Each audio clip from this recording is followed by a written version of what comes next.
தேனி மாவட்டத்தில் பலத்த காற்றுடன் கனமழை பெய்ததால் விவசாயிகள் மகிழ்ச்சி அடைந்துள்ளனர்.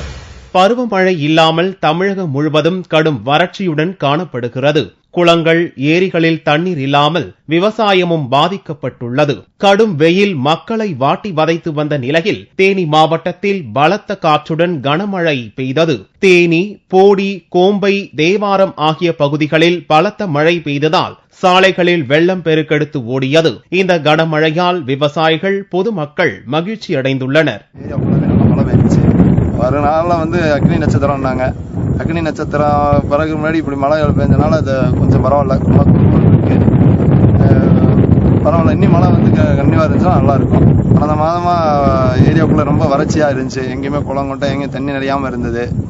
அதனால ரொம்ப வறட்சியா இருந்தது. இப்ப இந்த மழை பெஞ்சனால கொஞ்சம் பரவாயில்ல. குளத்துல எங்கெங்க தண்ணி இறங்கி இருக்கும், பரவாயில்ல. விவசாயிகளும் கொஞ்சம் தப்பிச்சிருப்பாங்க இந்த மழையில. தென்மேற்கு பருவமழை தீவிரமடைந்தால் குளங்கள் மற்றும் ஏரிகள் ஆகிய நீர்நிலைகளின் நீர்மட்டம் உயரும் என்று எதிர்பார்த்து விவசாயிகளும் விவசாய பணிகளுக்கு ஆயத்தமாகி வருகின்றனர்.